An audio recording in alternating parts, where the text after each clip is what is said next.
Olá pessoal, tudo bem com vocês? Vamos continuar aqui com as nossas aulas de direito administrativo. Nós estávamos falando na última aula sobre os bens públicos. Estão lembrados disso? Muito bem. Claro, espero que estejam lembrando, né? Nós falamos uma série de informações a respeito dos bens públicos, né? Os bens pertencentes ao Estado, né? Comentamos com vocês sobre os tipos de bens, estão lembrados? Bens de uso comum do povo, bens de uso especial, bens dominicais. Estão lembrados?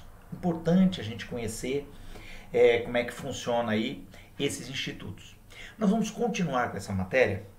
Não sei se eu consigo finalizar hoje, mas vamos trabalhar agora com a classificação. Quer dizer, mais uma classificação que se dá na utilização aí dos bens públicos. O que nós vamos classificar agora é bem simples. São as características desses bens públicos. Vocês têm que lembrar que esses bens públicos, por serem públicos, eles acabam também sendo aí acobertados por certas prerrogativas. Vocês lembram?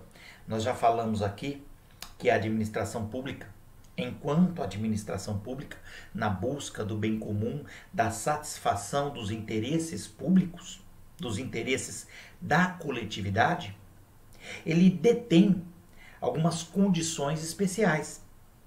Ele pode usufruir aí de capacidades, de luxos, de privilégios, condições que outras pessoas físicas ou jurídicas não detêm, não têm possibilidade. Já falamos, qual o nome disso? Seria lá o princípio da supremacia do interesse público sobre o privado, que resulta na prática da adotação, lembra? Do regime jurídico administrativo. Regime jurídico que é amparado por institutos de direito público e não de direito privado. Aqui também não é diferente, meus queridos. Nesse ponto, os bens públicos, eles acabam vindo a serem dotados de alguns privilégios, de algumas situações que outros bens, os bens privados, os nossos bens, né, não detêm, tá? E é disso que nós vamos falar. Lembrando, por que eles têm esses privilégios? Por que eles têm essas características diferentes dos outros bens? Justamente porque eles são utilizados para a satisfação do interesse público. Lembra disso?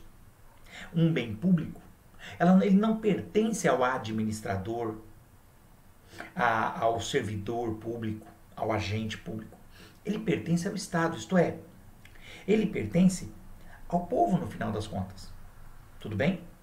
Então, por isso ele tem um tratamento diferenciado. Esse bem não pertence ao agente público. Lembra disso, tá? Ele pertence à população, à própria coletividade. Claro que existe alguém que vai administrar esses bens. Por isso é que nós vamos aí utilizar um tratamento diferenciado. Porque pertence a todos. Tudo bem?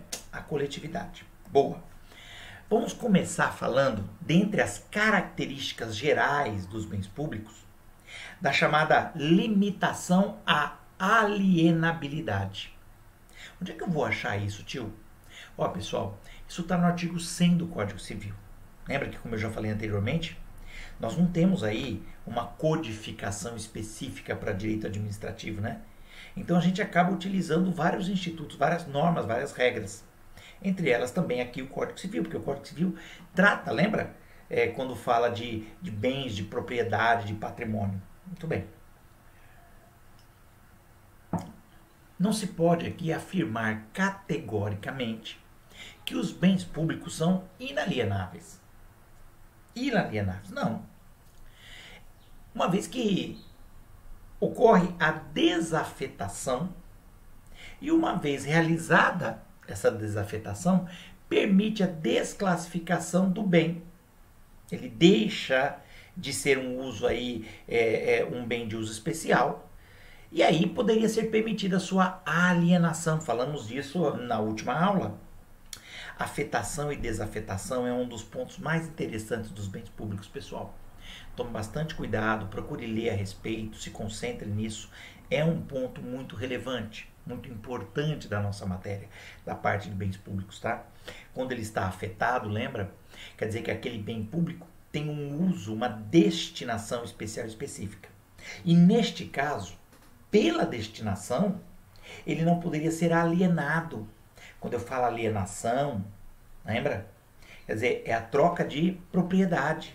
Então ele não poderia ser vendido, doado, ele não poderia ser deixado para se fosse utilizado para outra coisa, tá ok? Assim, pessoal, nesse mesmo raciocínio, né? Se ele deixa de estar afetado, se ocorre a desafetação, neste caso poderia vir a ser possível a sua alienação, tá ok? Lembrando que os bens dominicais, eles não são afetados por sua própria natureza, né? Não tem afetação, porque eles não têm destinação específica. Muito bem, então vamos lá. Nesse raciocínio não se pode então falar em inalienabilidade.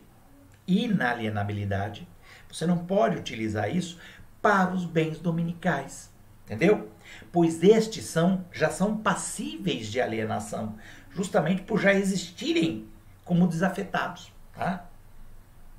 Assim, a gente fala em limitações à alienabilidade, pois o processo de alienação ele é mais dificultoso, realmente, tá? Não é como você com o seu patrimônio, que você vende o seu carro ali, você vende o seu terreno com certa facilidade, não. Realmente o processo de alienação de bens públicos ele é um pouco mais trabalhado, ele é um pouco mais difícil, até porque, lembra que apesar de tudo nós temos aquele outro princípio contraditório ao da supremacia, que é a indisponibilidade dos bens públicos, ou indisponibilidade dos interesses públicos. Os bens públicos de uso comum e de uso especial são inalienáveis. Veja bem, enquanto conservarem esta qualificação, qual? De ser de uso comum e de ser de uso especial, porque teoricamente eles estariam afetados, não é? Então eles não podem ser alienados. Isso conforme determina o próprio Código Civil lá no artigo 100. Olha o que diz o artigo 100. Vou falar para vocês. Os bens públicos de uso comum do povo e os de uso especial são inalienáveis, enquanto conservarem a sua qualificação na forma que a lei determinar. Artigo 100 fala isso. Artigo 101. Os bens públicos dominicais podem ser alienados, observadas as exigências da lei. Olha, então o artigo 100 e o 101 nos dá assim com clarividência, com total transparência, as informações quanto à alienação ou não de bens públicos. Você percebeu? Os de uso comum e os de uso especial são inalienáveis, uma vez que eles estão afetados. Já os dominicais, que são desafetados por natureza, esses podem ser alienados. Mas nos dois casos, pessoal, tudo conforme a lei. Princípio da legalidade, nós estamos falando de administração pública, lembra? O princípio da legalidade é o primeirão, é a base para toda atividade administrativa. Muito bem, já falamos sobre a alienabilidade, quer dizer, a possibilidade de alienação, e vimos aí que há limites. A própria lei determina quais são os limites. Fácil, né? Muito bem. Vamos agora tratar de uma outra prerrogativa dos bens públicos, que é a imunidade tributária. Olha que legal! Essa imunidade tributária você vai encontrar agora na Constituição Federal, no artigo 150, inciso 6º, alíneas A, e também no parágrafo 2º e 3º, também do 150. Tudo na Constituição Federal. Percebeu? Bom, vamos a eles. Imunidade tributária. Trata-se da imunidade tributária recíproca. Lembram disso, pessoal? Nós falamos disso em direito constitucional. Sim. Imunidade tributária recíproca. As pessoas jurídicas de direito público fazem jus a essa imunidade tributária como uma forma de manutenção de seus bens. Veja, Vamos pegar aí o IPVA dos veículos. O IPVA é um imposto estadual, lembra? É. Agora, o Estado de São Paulo cobre IPVA das viaturas policiais da Polícia Militar do Estado de São Paulo? Não, é lógico. Ué, ele vai cobrar, sendo que ele mesmo é que vai pagar. Mas também o Estado de São Paulo não pode cobrar IPVA dos veículos que pertençam à prefeitura, às ambulâncias municipais, mas também dos veículos federais. Percebeu? Então, a viatura da Polícia Federal, mas não paga IPVA. Percebe? Tudo bem? O IPTU, lembra do IPTU? Então, o IPTU é um imposto municipal cobrado sobre os imóveis. Ora, se forem imóveis da própria prefeitura, ela não vai cobrar IPTU, não, óbvio. Ué. Mas também não pode cobrar IPTU de imóveis estaduais nem dos federais. Tudo bem? Pelo menos é a regra, né? Essa é a imunidade que você encontra lá no artigo 150. Tudo bem? O entendimento atual do STF é que há uma extensão da imunidade tributária recíproca quando se tratar de pessoas jurídicas da administração pública indireta. Indireta. Que tenham por objeto exclusivamente a prestação de serviços públicos.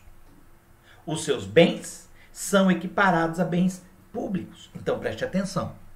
Claro que entre os entes da federação, União, Estado, Federal, Município, há essa imunidade recíproca, não tem problema. Mas e com relação aos entes, às entidades da administração indireta? Então nós temos autarquias, fundações públicas, empresas públicas e sociedades de economia mista. O STF, então, vamos traduzir o que eu falei antes novamente. O STF tem um entendimento hoje que, se essas entidades prestam serviço público, entendeu? Se exclusivamente eles atuam prestando serviço público, aquela imunidade tributária recíproca se estende também aos bens dessas entidades da administração pública indireta. O detalhe fica, né, que sim, muitas dessas entidades prestam serviço público. O INSS, por exemplo, uma autarquia, óbvio, presta serviço público.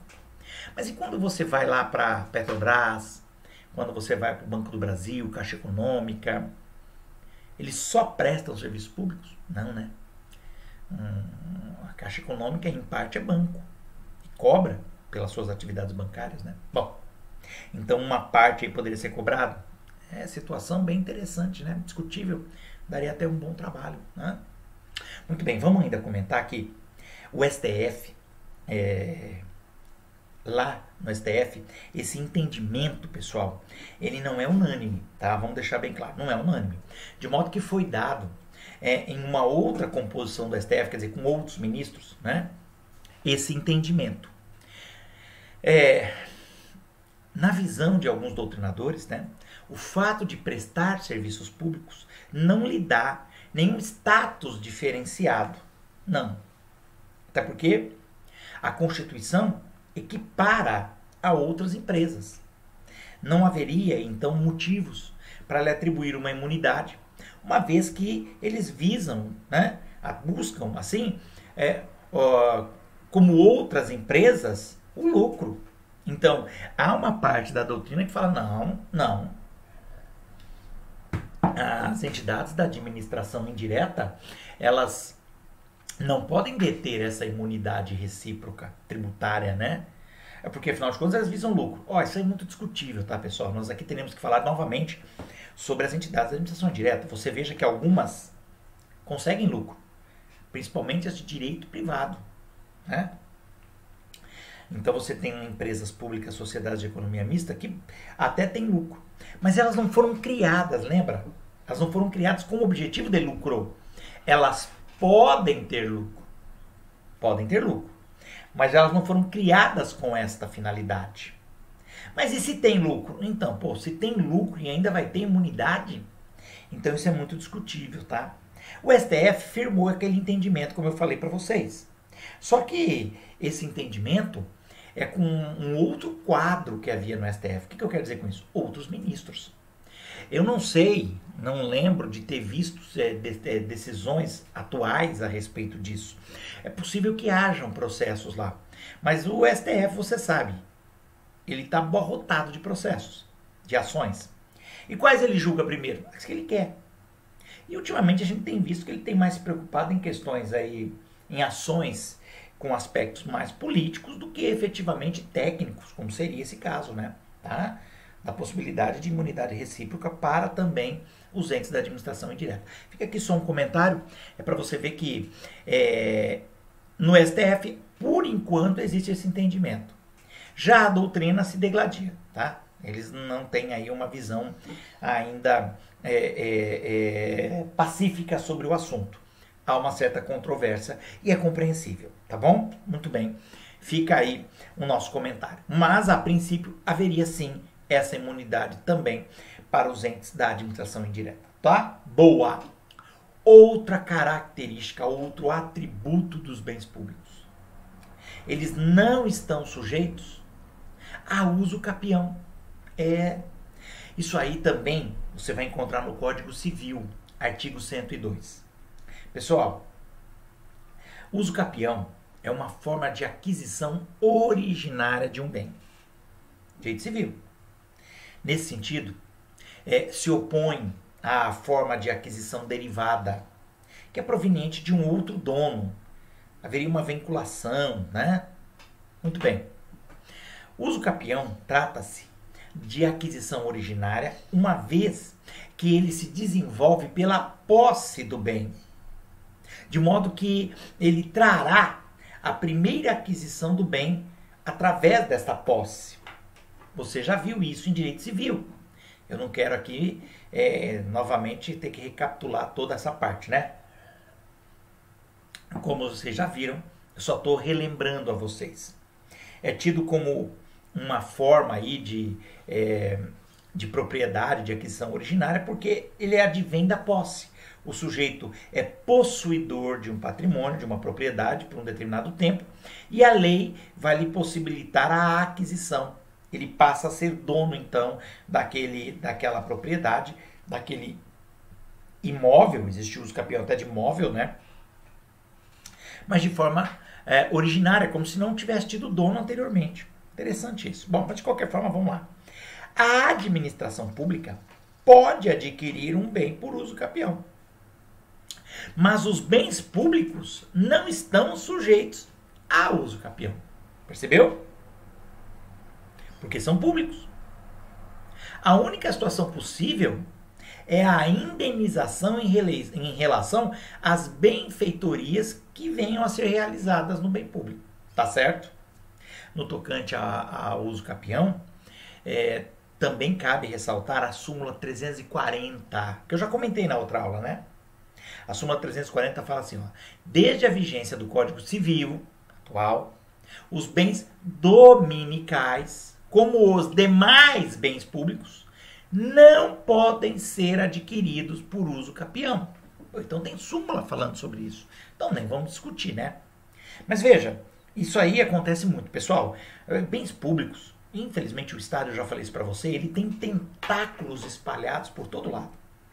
E o Estado, a administração pública, acaba tendo um patrimônio muito grande. Eu comentei em sala de aula, em aula presencial, vocês lembram? Eu cheguei a comentar que a União, por exemplo, ele tem um apartamento, salvo engano, no Leblon. Apartamento num prédio. Um apartamento. Ele tem lojas em shoppings. Não, vê bem o que eu estou dizendo. Lojas em shoppings. Quer dizer, você tem um shopping e a União tem lá uma loja, 2 lojas dentro do prédio. Para quê? A União, bem como os estados, tem terras, como fossem fazendas, não é? Detém vários imóveis. Aí eu te pergunto, por que ele tem isso? Por que a União tem uma loja em shopping? Por que a União tem um apartamento no Leblon? Para quê? Entendeu? Mas esses imóveis, vamos imaginar um pedaço de terra que pertence à União ou ao Estado. Existem muitas, até as áreas verdes. Se for invadida por alguém e a pessoa morar ali, como acontece e muito, construir uma casa ali, ele pode ficar anos, décadas. Ele não pode pedir o uso capião do imóvel. tá? Daquela propriedade para ele. Tudo bem? Isso aconteceria num patrimônio privado. Então, se o sujeito tem uma terra, uma fazenda, lá no fim do mundo, ele nunca vai lá, foi do avô dele, passou para o pai, passou para ele, mas há décadas ele não aparece. Se alguém chegar lá, tomar posse, passar a utilizar aquilo ali, cuidar, zelar, depois de um certo tempo ele pode pedir a propriedade desse bem. É o famoso uso capião. Bens públicos, não. Inclusive por causa da súmula. Tá legal? Tá bacana? Facinho, né? Muito bem. Vamos lá, vamos continuar. Próxima característica que nós vamos ver, pessoal, é a empenhorabilidade. Nós vamos encontrar essa característica no artigo dos 730 e 731 do Código de Processo Civil, tá? A empenhorabilidade, no caso dos bens públicos, né? Vamos lá, a empenhorabilidade impossibilita, impede que um bem público seja objeto de penhora judicial. Bom, só para lembrar, eu sei que vocês sabem, né, mas a penhora é uma forma de constrição judicial de um patrimônio, tá? De um bem. Destinado aí, em tese, a satisfazer o direito creditício exercitado por meio de uma ação judicial, por uma execução, tá bom? Vocês sabem disso, então fica fácil. Os bens públicos são impenhoráveis. A vedação, a penhora dos bens públicos, ele se baseia nos princípios da supremacia do interesse público e da indisponibilidade dos interesses públicos. Tudo bem? Aqui a gente tem que destacar que as empresas públicas e sociedades de economia mista, duas entidades da administração indireta, que explorem a atividade econômica, lá nos termos do artigo 173, lembra da Constituição Federal? 173 da Constituição Federal é que fala da possibilidade de exploração econômica, de atividade de exploração econômica pelo Estado, através de empresas públicas e sociedades de economia mista. Neste caso, essas entidades que explorem atividade econômica não gozarão do privilégio da empenhorabilidade sobre o seu patrimônio. Uma vez que a empenhorabilidade, o patrimônio, é assegurado unicamente para aquelas estatais que tenham por objeto a prestação de serviços públicos. Então, a empenhorabilidade na administração indireta só vale para as entidades que efetivamente prestam serviços públicos.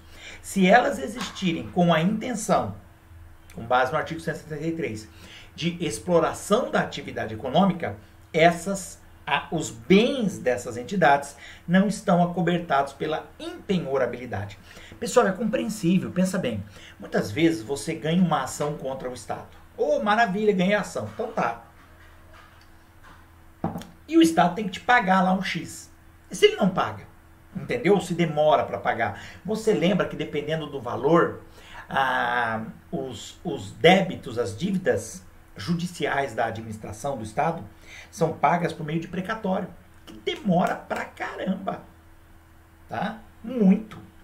E o que você poderia fazer? Você poderia entrar no processo, já que você está executando o Estado, e pedir, lembra que eu falei em sala de aula uma vez?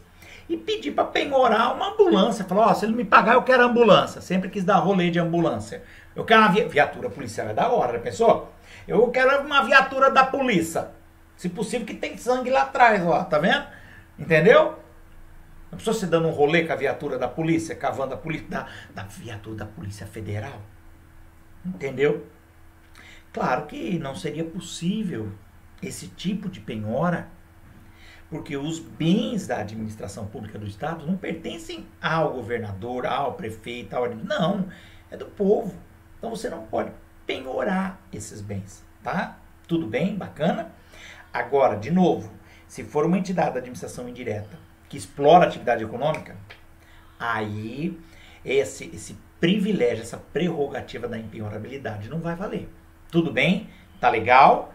O problema que eu acho na prática, aqui só entre nós, né, é que eu vejo uma dificuldade grande, porque essas entidades, boa parte delas, além de explorar a atividade econômica, também e ao mesmo tempo presta serviços públicos.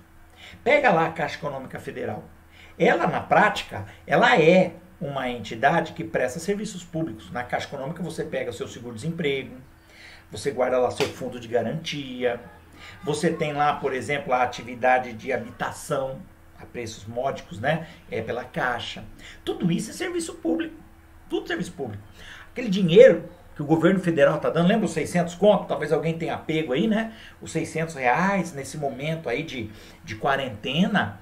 Isso é prestação de serviço público. É feito pagamento pela Caixa. Agora, isso tudo é serviço público. Mas a Caixa também explora atividade econômica? Explora. É banco. Se você tem conta na Caixa, eles vão te dar cheque especial, mas vão te cobrar juros se você entrar no cheque especial. Eles vão te cobrar taxas para você tirar extrato, para você fazer qualquer coisa, um TED, uma transferência. Então, como se fosse um banco particular. Entendeu a dificuldade? Como é que você consegue separar, né? Aí temos um problema dentro da administração, né? Quanto à impenhorabilidade. Mas tudo bem, paciência. Fica aqui, só estou levantando um questionamento. Lembra que dentro do direito administrativo, nós não temos assim... Existem muitas situações que ainda são lacunosas, nebulosas, né? E que você vai encontrar aí doutrina falando de um jeito ou de outro. Mas é interessante, é só para a gente manter aqui a mente aberta, preparado para essas pequenas diferenças. Tá legal? Vamos para o próximo, pessoal. Outro ponto com relação a bens públicos. Formas de utilização dos bens públicos. Isso aqui é muito, muito, muito interessante, pessoal. Formas de utilização. Vamos ver como é que se usa o bem público. Claro, você tem uma visão aí geral, mas vamos lá. Primeiro, uso comum. Uso comum. Todo bem de uso comum do povo está ligado ao interesse coletivo e difuso. Lembra interesses coletivos e difusos? Então, é de interesse coletivo e difuso, que gravitam aí, né, sobre o bem, da mesma forma como o direito público subjetivo, né? Vamos entender o direito público subjetivo como um direito que é outorgado, né, a qualquer administrado, beleza? Então você tem um tratamento de direito público subjetivo, todos têm direito, tá? E está submetido, pessoal, a normas administrativas, para que este sujeito possa requerer providências em face da administração pública. Tá ok? Muito bem. Esse seria aí o primeiro capítulo do uso comum, tá? Do bem público. Vamos lá. O entendimento ordinário, uso comum ordinário, é aquele uso atribuído sem qualquer necessidade de lei ou autorização específica. Ou, por exemplo, o uso das vias públicas. Você pode andar na rua, não pode? Andar com seu carro, andar a pé, de bicicleta. Tá tudo certo, não tem problema nenhum. Esse é o uso comum ordinário. Mas existe também o chamado uso comum extraordinário. Trata-se de situações em que o bem público será utilizado na sua totalidade. Mas ainda seu uso é comum, sendo necessário aí, nesse sentido, a autorização devido à utilização do bem. Exemplo, tá? Que aí fica mais fácil. Montagem de um palco na via pública para fazer um show, entendeu? Para fazer um show. Nesse sentido, pessoal, você veja que você está usando um bem que é de uso comum, para todos. Mas agora você vai usar de forma específica. Como eu falei, na sua totalidade, né? Entendeu? Porque eu vou montar um palco que nós vamos fazer um show, nós vamos fazer alguma coisa ali e tal, entendeu? Então, neste caso, eu preciso de autorização. Tá legal? Para que eu possa utilizar. Porque eu vou usar a rua toda. Beleza? É festa junina, que nem eu falei da outra vez. Vocês estão lembrados disso? Olha, o pessoal da rua aqui, do quarteirão, resolveu se juntar e vamos fazer uma festa junina para criançada, para todo mundo divertir. Mas nós vamos fazer o quê? Nós vamos fechar ali a rua, né? Precisa de autorização. Precisa de autorização. É de uso comum? Mas é de uso comum aqui extraordinário. Legal, bacana, né? A gente vai entrando aqui em alguns detalhes. Outro. Uso especial. Uso especial. Você sabe que você tem bens públicos que são de uso especial. Aquela nossa primeira classificação. Muito bem. São formas que permitem ao particular o uso privativo de um bem público. O uso especial, ele tem um caráter personalíssimo. ou intuito persona, né? Ou seja, ele se reveste de um caráter privativo e exclusivo para um sujeito determinado. É necessário lembrar que a administração não garante a manutenção do direito, né, que ela concede. Então isso pode não existir para sempre, lógico. Existem 6 formas, pessoal, de uso especial do bem público. Eu sei que muitos ficaram com um pouco de dúvida com relação a isso aí, por isso que agora a gente vai ampliando, tá? Então nós temos basicamente 6 formas de uso especial de um bem público. Seria autorização de uso, permissão de uso, concessão de uso, concessão de direito real de uso, cessão de uso e concessão especial de uso. Rapaz, são vários tipos de formas de você utilizar o bem público. Você notou? Percebeu?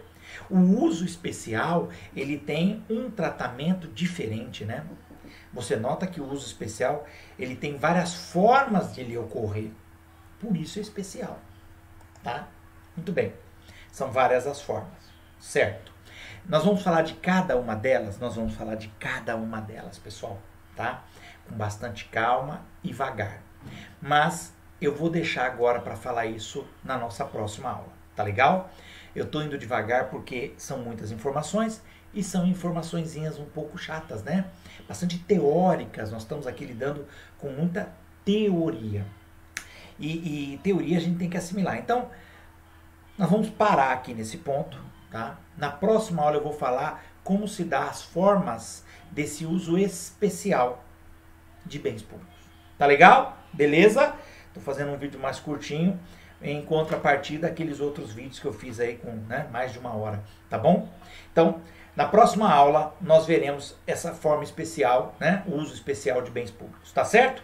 Qualquer dúvida, eu estou lá no WhatsApp, podem perguntar, não há problema nenhum, tá ok? Deixem um ok aqui no final do vídeo para eu saber que vocês viram o vídeo. Assistam o vídeo, por favor, tá? Com calma.